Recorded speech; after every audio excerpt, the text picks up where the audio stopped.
Good evening, campers. It's me, Kieran, the international booker boy. We're going to talk about the book that's pretty much, like, I would say, at the forefront of winning this prize and was pretty much a favourite prior to it being shortlisted.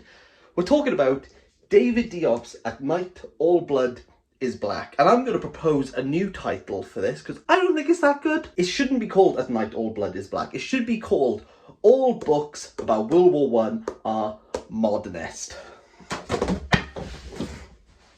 Word. Before I get into modernism and my pet peeves, this story revolves around Alpha and his more than brother Mademba. Both are from Senegal, and as France occupies Senegal, they fight for France in World War One. And we start off in the trenches, and Alpha sees Mademba being completely cut open, his intestines spooling out, with him pleading for Alpha to end his suffering right there, to do the right thing, to stick the bayonet right in. It would be more humane for Mademba to die now than to suffer. Seeing Mademba dying in front of him, along with the cacophony and the chaos of war going on above their heads, Alpha doesn't really know what to do. He's frozen in this moment.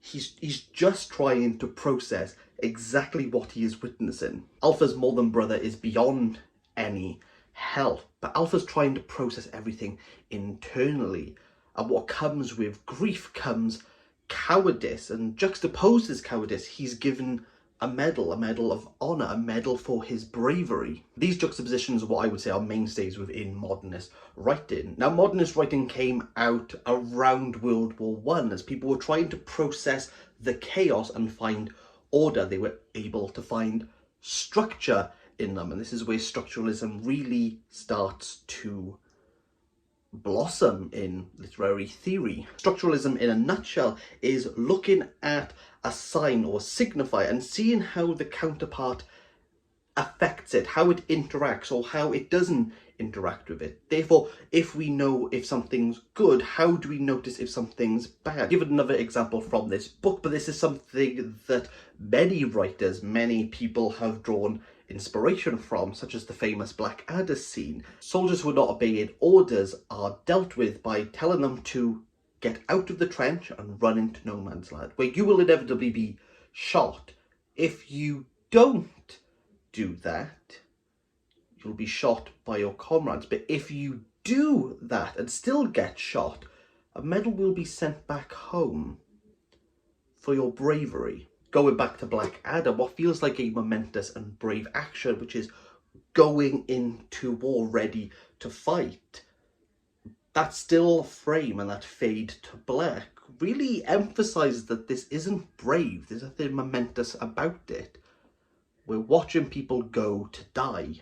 Diop, throughout At Night All Blood is Black, gives images and bandies to and fro, showing how they counteract, showing the differences, showing how they other each other. Alpha is a soldier and is part of the French army, but still the French and the Senegalese very much split themselves into whites and blacks. Even though all of them are fighting on the right side, what makes someone French? This is what we're trying to deal with. The white soldiers are cautious of the black soldiers, but when Alpha goes out and is cutting people's hands off and bringing them back, what seems at first a sign of his bravery frightens them, therefore justifying why they're so cautious of him. From the trenches, we move into the rear. This is where I think Diop's novel suffers the most. Now, I don't read many black perspectives of war, so if you do have any, let me know. I would be very much intrigued. But there's definitely a feel of Sigrid Sassoon, of Owen Wilson, as they're recovering from post-traumatic stress disorder. The image and tone that is in their poetry is very reminiscent of what Diop is trying to do. But thinking about tone, one thing that I've seen online with this, and what a lot of people are saying, which I don't quite understand, is in regards to writing, we have a very much Slaughterhouse-Five type of phrase, which is Alpha continually says God's truth. The assumption here is that Alpha's trying to make you believe that all of this happened. And I don't really saw it as that. I feel as though I do think Diop has created a character that sounds normal, that it's not hyperbolized in any way, that he's just speaking like a normal person would speak. I can appreciate that, but what I don't understand is why this is so geared towards this type of ending. And the ending's a bit like, okay, I suppose within this chaos, it's, again, we're trying to find isolated structures that we can go to. I can go with that. And then the rape scene at the end. The rape scene comes out of nowhere, but I suppose the only reason why it's been added in to juxtapose Alpha's relationship and first sexual encounter before he goes to war, and this is the first sexual interaction after war to show that he's changed.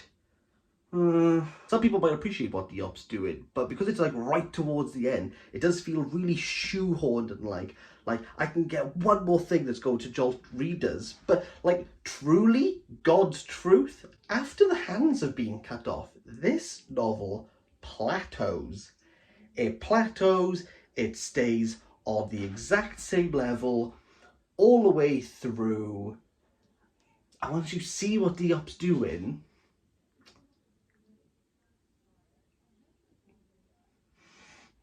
it's not that impressive. It's reminiscent and has elements of D.H. Lawrence's short stories, such as The Fox and the Captain's Dog. Now, I really liked The Fox, and I didn't really care for The Captain's Dog, and they deal with very similar things of men in war and what happens to them.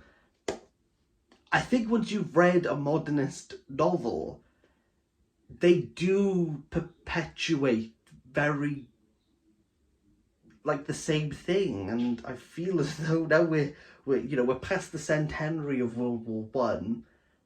I think Diop could do something a bit new, a bit fresh, but all books about World War One are modernist. It's like a 3. There we go. At me in the comments.